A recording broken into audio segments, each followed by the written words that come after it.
출생아 1인당 1,000만 원 규모의 충북형 출산 육아수당 지급이 이달부터 본격화됩니다. 별도 신청을 해야 받을 수 있습니다. 청주시의회 상임위 배정을 둘러싼 여야 갈등이 법정까지 가게 됐습니다. 상임위 강제 배정이라며 반발하는 야당 의원이 행정소송을 냈습니다. 한 동네에서 1년 이상 똑같은 수법의 자해 공갈 행각을 반복한 배달 오토바이 기사가 경찰에 붙잡혔습니다. 충북의 스쿨 미투 정보 공개가 소극적이라는 비판이 나옵니다. 공개를 거부한 충북교육청을 상대로 시민단체가 소송을 냈습니다.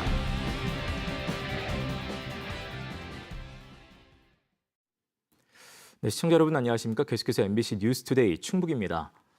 충북형 출산 육아수당이 이제 이달부터 처음 지급이 됩니다. 올해 출생아에게는 5년 동안, 그리고 내년 이후 출생아에게는 6년 동안 총 1,000만 원을 나누어서 주는데요.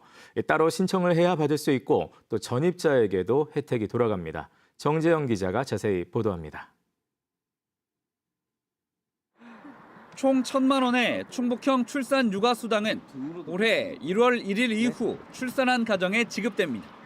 출생일을 기준으로 부모 중 한 사람이라도 6개월 이상 충북에 거주 중이라면 대상이 되고 거주 기간이 부족하면 지난 뒤에 신청할 수 있습니다. 올해 출산한 가정에는 0세부터 4세까지, 내년 이후 출산한 가족에게는 1세부터 6세까지 1,000만 원이 나누어 지급됩니다. 출산 축하금 300만 원은 올해만 주는데 내년 이후부터는 축하금 대신 그만큼을 아이가 5살 때와 6살 때 추가로 줘 총액은 같습니다. 애기 용품이라든지 기저귀라든지 이런 거 조금 더 마음 편히 살 수 있을 것 같아요. 우리가 애기를 낳아서 잘 키우고 있는 것 같구나 라는 거는 느끼죠. 출산 시기에 따라 지급 방식을 구분한 건 정부가 주는 부모 급여와의 중복 때문입니다.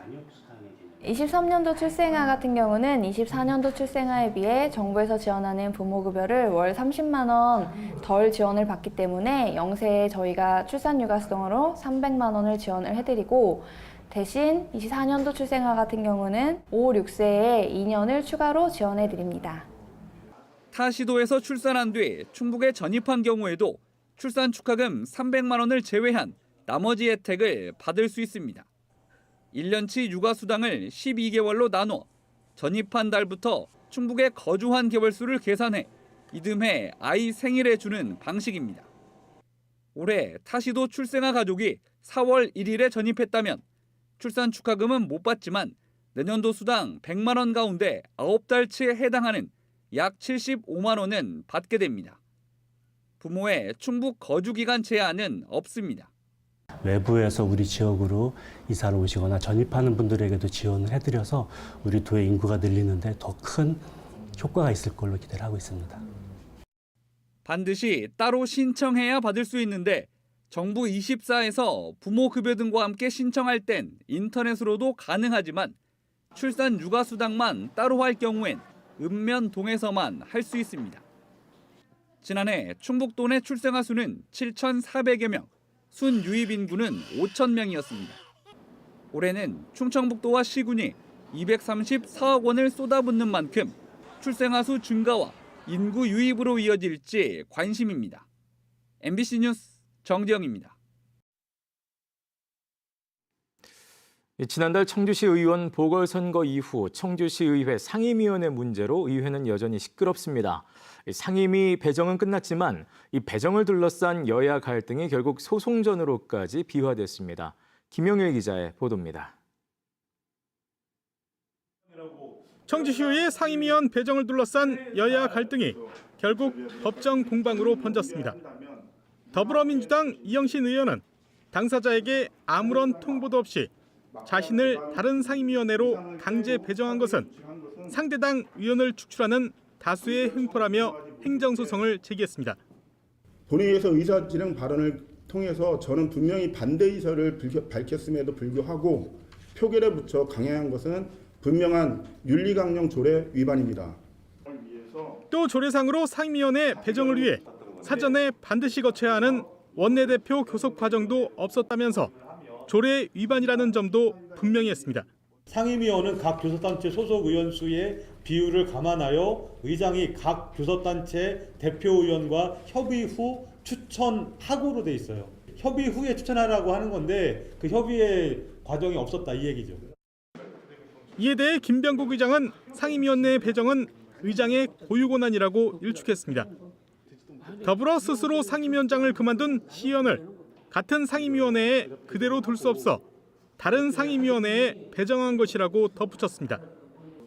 앞서 전반기 도시건설위원장이었던 이영신 의원은 지난해 말 국민의힘이 주도한 청주시청 본관 철거 예산 처리에 반발해 같은 당 상임위원장들과 함께 집단 사표를 냈습니다.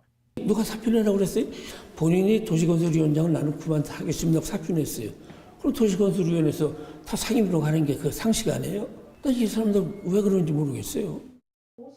이런 가운데 일부 민주당 의원들은 국민의힘과 무소속 의원에게 넘어간 민주당 몫의 상임위원장 두석도 다시 찾아와야 한다고 반발하고 있어 청주시의회 여야 갈등은 갈수록 더 치열하게 전개될 것으로 보입니다. MBC 뉴스 김영일입니다. 특허청 공모사업으로 추진하는 충북권 광역발명교육지원센터가 충주에 들어섭니다. 충주시는 정부와 충청북도 교육청이 오는 2025년까지 모두 468억 원을 투입해 3개의 무술박물관을 리모델링하고 교육관을 신축하는 등 국내 최대 규모의 발명교육시설을 구축한다고 밝혔습니다. 충북권 광역발명교육지원센터는 경북 경주에 이어 전국 2번째로 학생 대상의 발명교육과 대회, 또 광역 발명 페스티벌 등의 기능을 수행합니다. 충주시는 3개 무술박물관을 없애고 국립중원문화재연구소 등 기존 시설과 연계한 탄금공원을 미래교육 창의융합 발명 특구로 특화할 방침입니다. 충북대를 비롯한 충북도 내 일부 대학에서 1,000원의 아침밥 제공이 시작됐습니다. 충북대는 농림축산식품부가 주관하는 1,000원의 아침밥 사업의 일환으로 한 끼당 정부가 1,000원을, 나머지 비용 2,000원을 학교가 부담하는 1,000원의 아침밥 사업을 시작했습니다. 이로써 농림축산식품부 1,000원의 아침밥 사업에는 충북대와 청주대, 서원대, 건국대 글로컬 캠퍼스, 중원대 등 5개 대학이 먼저 참여하게 됐습니다.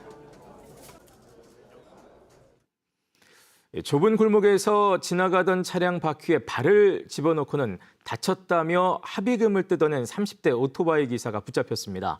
경미한 접촉사고는 현장에서 현금으로 해결하는 경우도 많다 보니 범행은 점점 더 대범해졌습니다. 자세한 내용 김문초 기자가 취재했습니다.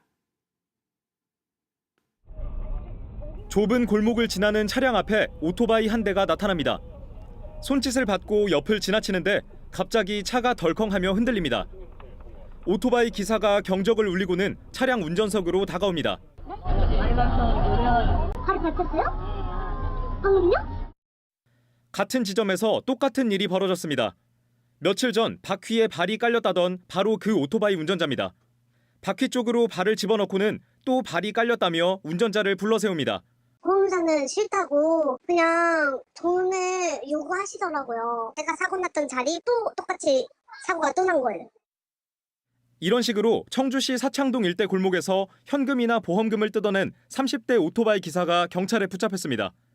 지난해 2월부터 지난달까지 47차례에 걸쳐 가로챈 돈이 1,500만 원. 대부분 여성 운전자를 노렸습니다. 가벼운 접촉사고는 신고도 안 하는 경우가 대부분이다 보니 나중엔 대범하게 비슷한 장소에서 하루 3차례까지 범행을 반복하다 꼬리를 밟혔습니다. 피해자가 이 골목에 사는데도 아랑곳하지 않았습니다. 처음에는 단순 사고가 아닌가라는 의심이 먼저 했었는데요. 계속 근무 일지에 기록되다 보니까 이상하게 생각을 해서 조사를 했던 것 같습니다. 경찰은 30대 오토바이 기사를 보험 사기 등의 혐의로 불구속 입건해 추가 범행과 공범 유무를 조사하고 있습니다. 한편 이런 사기 피해를 막으려면 작은 접촉사고도 경찰에 신고할 것을 당부했습니다. MBC 뉴스 김은초입니다. 지난 2018년 충북에서도 학교 성폭력을 고발한 스쿨 미투가 있었습니다. 재발 방지를 위해 학교명을 포함해 정보를 투명하게 공개하라는 목소리가 높았고 공개하는 것이 맞다는 법원의 판결도 나왔지만 충북교육청은 여전히 공개를 꺼리고 있습니다. 이지현 기자입니다. 광주교육청이 시민단체 정치하는 엄마들에 공개한 지난 2018년부터의 스쿨미투 처리 현황입니다. 어느 학교에서 신고가 들어왔고 감사는 이뤄졌는지, 징계는 어땠는지, 경찰 고발 여부까지 촘촘히 적혀 있습니다. 반면 충북교육청이 같은 단체에 공개한 자료는 학교명부터 빠졌습니다. 일부는 가해자와 피해자의 분리조치 같은 기본적인 정보조차 없고 감사를 했는지 여부에 대한 기록도 보이지 않습니다. 특히 지난 2019년부터 충북에서 발생한 스쿨미투는 없었다고 밝혔는데 다른 시민단체가 교육청에서 받은 자료에는 2019년 청주의 한 고교에서 교사가 학생에게 부적절한 발언을 해 직위 해제된 사례가 있었습니다. 정보공개 청구 주체에 따라 내용이 오락가락하는 이 정보를 어떻게 신뢰하란 말인가? 2018년 교육계를 뒤흔든 스쿨미투 당시 충북교육청의 대처를 엿볼 수 있는 대목인데 관련 자료가 왜 없는지 알 수 없다는 게 충북교육청의 답변입니다. 결국 시민단체가 기자회견을 열고 규탄하고 나섰습니다. 학교명을 포함한 정보를 투명하게 공개하라는 게 핵심입니다. 국민의 알 권리다. 스쿨미투 정보 공개하라. 공개하라. 공개하라. 공개하라. 근거는 법원 판결입니다. 지난해 4월 서울행정법원은 학교명 등 정보가 공개될 경우 후속 조치를 제대로 했는지 명확히 확인할 수 있고 시민사회 감시 효과 또한 기대할 수 있어 관련 정보를 공개해야 한다고 판결했습니다. 시민단체는 발생 학교명을 포함한 정보가 공개돼야만 이런 일이 재발하지 않을 거라고 강조합니다.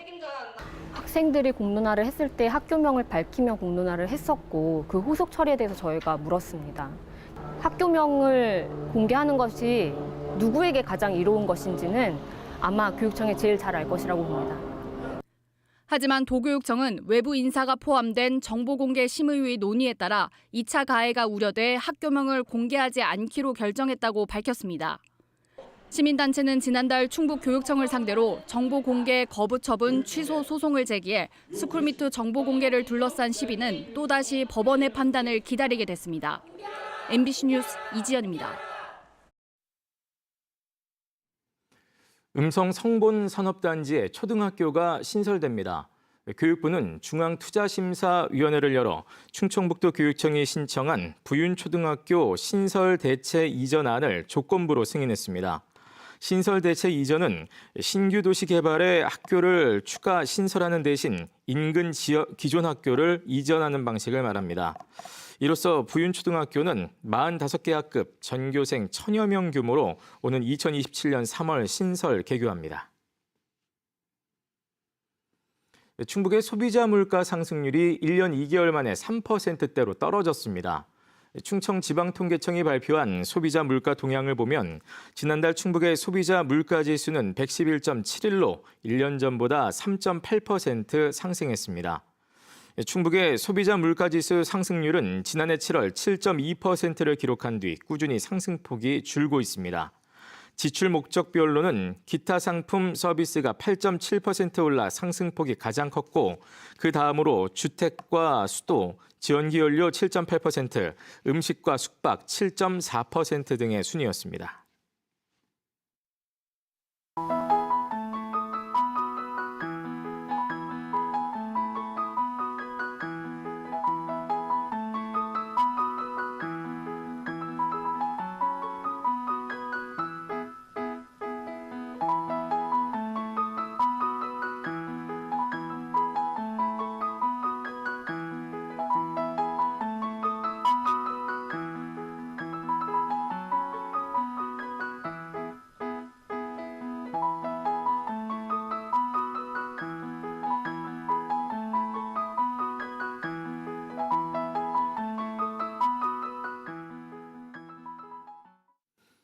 국정농단 사건으로 청주 여자교도소에서 복역하던 최서원 씨의 형 집행정지 연장이 불어댔습니다. 청주지방검찰청은 낙상에 따른 골절 및 요양 치료 등을 이유로 최 씨가 낸 형 집행정지 연장 신청을 받아들이지 않기로 했다고 밝혔습니다. 지난해 12월부터 형 집행정지를 신청해 3차례 연장해온 최 씨는 이번 신청이 불어됨에 따라 내일 오후 재수감될 예정입니다. 최 씨는 직권남용 권리행사 방해죄 등으로 징역 18년에 벌금 200억 원, 추징금 63억 원을 확정받고 청주 여자교도소에서 복역 중입니다. 청주와 서울공예관이 합작한 특별교류전에 막이 올랐습니다. 청주시 한국공예관은 서울공예박물관과 공동 기획해 작가 22명의 백자와 분청 작품 240점을 전시하는 특별 교류전 화이트 앤솔러지를 개최했습니다. 한편 전시 기간 매일 오전 11시와 오후 2시, 4시에는 해설 프로그램이 운영됩니다. 한때 철거가 결정됐던 대한성공의 음성성당이 충청북도 등록문화재로 이름을 올립니다. 음성문은 지난 3월 등록 예고된 대한성공의 음성성당이 오는 19일 마지막 관문인 문화재위원회 최종 심의를 거쳐 이달 말 등록 공고될 예정이라고 밝혔습니다. 지난 1910년 지어진 이 한옥성당은 서양 건축을 수용하기 시작한 전통 건축의 근대적 변화상을 간직하고 있어 건축사적 의의를 평가받고 있습니다. 음성문은 성당 철거를 결정했던 성당 관계자들을 꾸준히 설득해 등록문화재 신청서를 제출했습니다. 청주시가 중소기업의 자금난을 덜어주기 위해 1차 경영안정자금을 추가 지원합니다. 지원 대상은 154개 기업에 494억 원으로 당초 지원 계획 300억 원보다 194억 원 늘었습니다. 청주시는 올해 1차 중소기업 경영안정자금 접수 결과 178개 기업이 역대 최대인 1,008억 6천만 원을 신청함에 따라 자금 추가 지원을 결정했습니다. 한편 2차 경영안정자금 지원 신청은 오는 6월 12일부터 닷새 동안 이뤄집니다. 제천시립도서관의 최다 이용 연령층은 40대인 것으로 나타났습니다. 제천시가 올해 1분기 시립도서관 이용 현황을 분석한 결과 최다 이용 연령층은 전체의 4분의 1을 차지한 40대로 나타났습니다. 40대 대출량도 전체 대출량의 24.3%를 차지하며 2위인 30대 대출량 15%와 10%포인트 가까운 차이를 나타냈습니다.